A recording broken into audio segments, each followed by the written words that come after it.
leaves are turning brown.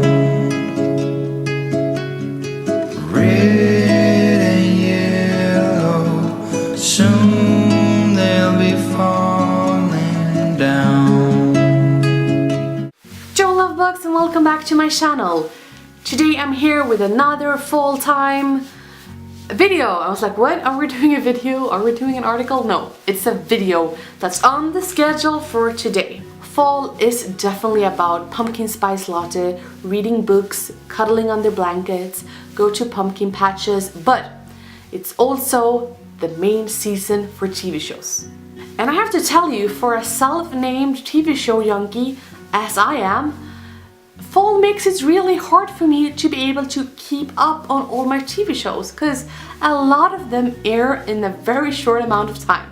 But I am aware that not everyone out there is the same way as I am, and maybe some of you don't have a perfect TV show to watch during fall, and fall is not perfect without a good TV show to watch. So I am here today to hand over some great TV show tips for you. Without further ado, let's just start talking about one of my favorite things in life, TV shows. I have 6 TV shows that I'm briefly gonna introduce and, you know, recommend for you today, and maybe there is some one or two or whatever that you find interesting and that you would want to watch. And I've watched all of them and I've really enjoyed them, and you know, I'm a spokesperson for TV shows that I like. That's why it's hard to be my friend, because I always try to make you watch a new TV show. Let's start off in the Halloween spirit with a 2016 freeform TV show called Dead of Summer. This is a continuing production. One season has aired already. It's from the same producers as Lost and Once Upon a Time, which kind of like, you know, makes you realize that this could be good. Dead of Summer is set in the late 1980s and it takes place at Camp Stillwater, this seemingly idyllic Midwestern summer camp.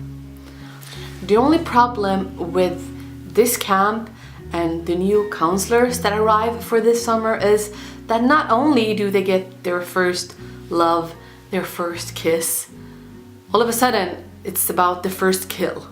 This drama, fantasy and horror show portrays a summer that was supposed to be all about love and adventures and fun good times develops into a living nightmare. I'm not a big fan of fantasy, but I love horror, and this show was good. Good. Moving on to an ABC show from 2015, QUANTICO at your service. First season is finished, it's continuing, and the second one has just started airing. So what is QUANTICO about, you might wonder?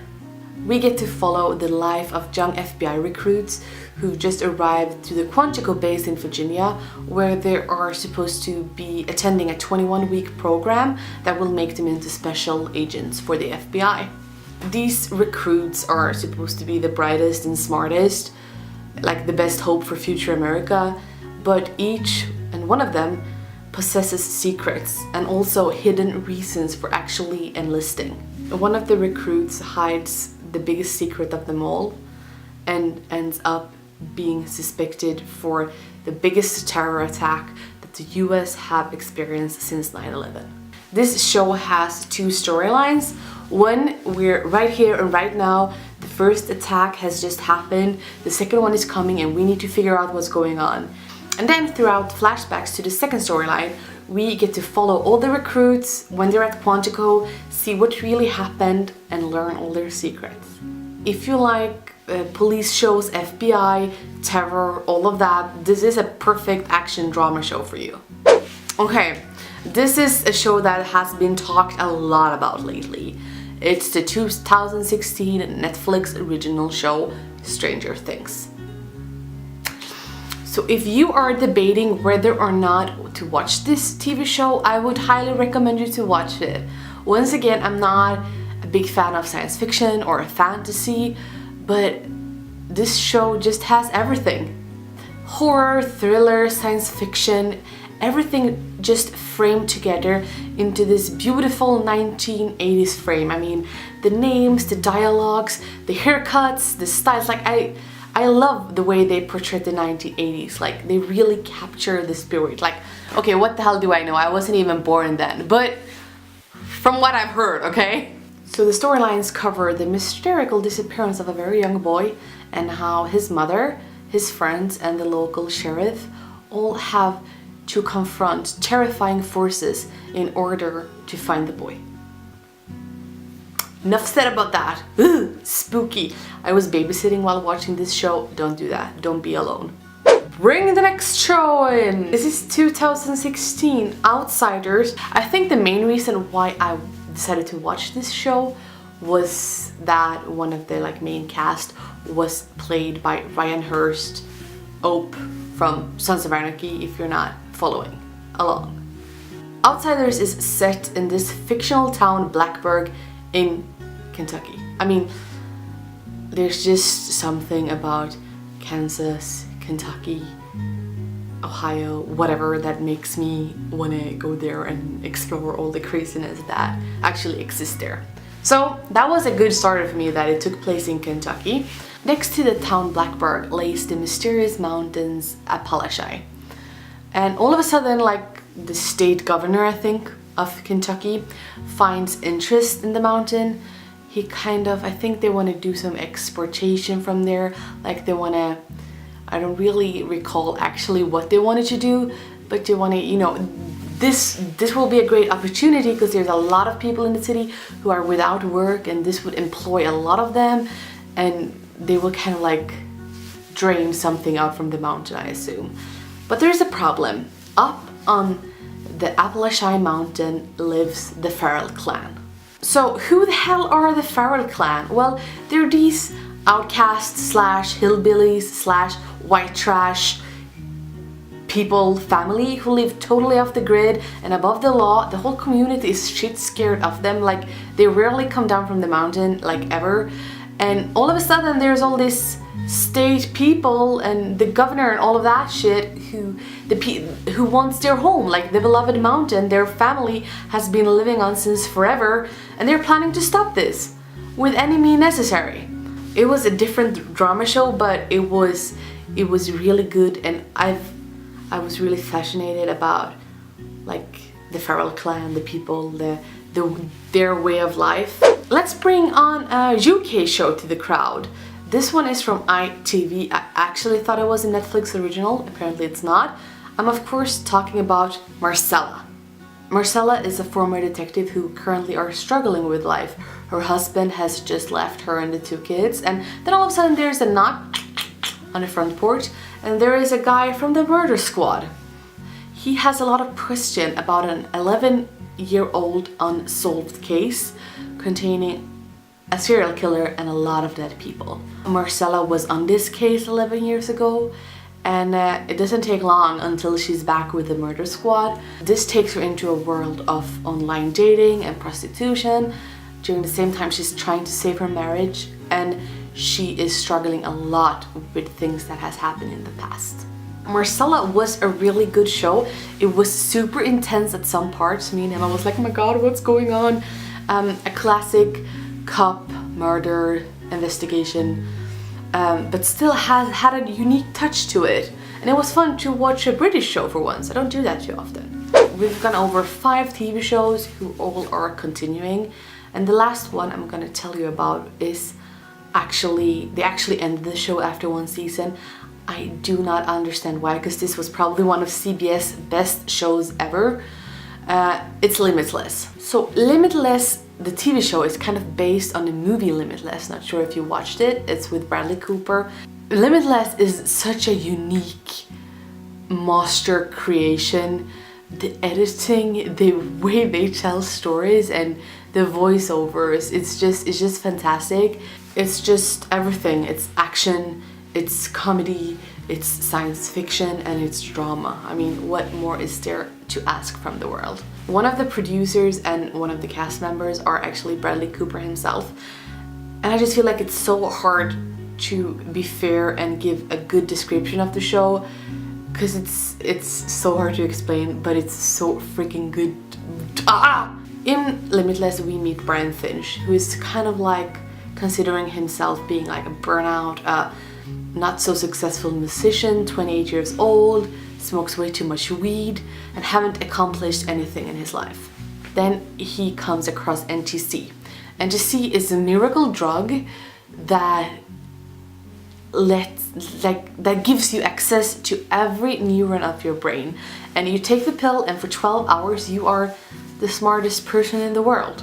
The side effects to NCT are deadly, but then Brian meets this Senator Mora guy, played by Bradley Cooper, who offers him an immunity shot that makes him immune to the side effects, and he uses his capacity to help out the FBI. And he has to keep these two worlds separate while helping a lot of people. I'm not sure if that was a good enough explanation about the show. It's super good, and I mean, Brian Finch is literally like my favorite character of all time, together with Styles Stalinsky from Teen Wolf. But bonus! 2 fast bonuses, because if you're one of those persons who like to watch a show that already has a bunch of season, I'm gonna throw 2 very quick ones to you. First out, we have the 2013 freeform show produced by Jennifer Lopez, The Fosters. The Fosters is so accurate on time right now. It's a compelling drama about multi-ethnic families with a mix of biological, adoptive and foster kids raised with 2 mothers, and it covers bullying, drugs, sexism, racism, transgender, rape, and it just does it so gracefully and so really compelling. The main story is about 2 mothers. We have Steph, the overprotective, super dedicated police officer, and her partner Lena, who's a vice principal of a school. And we just get invited into their loving, caring family. I've laughed at this show, I've cried, I've been angry, and I've been really, really happy, and I just considering overall being a super good show. So I highly recommend you to watch The Fosters. And then we have another show from 2013. This is what I'm most excited about right now. It's a BBC show.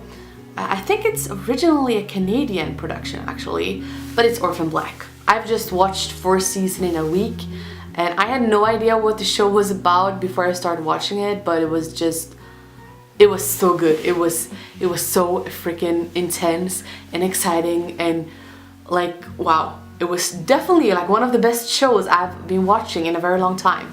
This is one of those shows that are super hard to explain without giving away the story.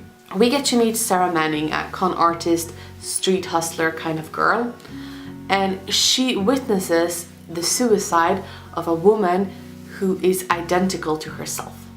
The woman's name is Beth Childs. She is a police officer, and Sarah, who is running from a lot of shit in her past, kind of assumes Beth's identity and her occupation to get away from her own life.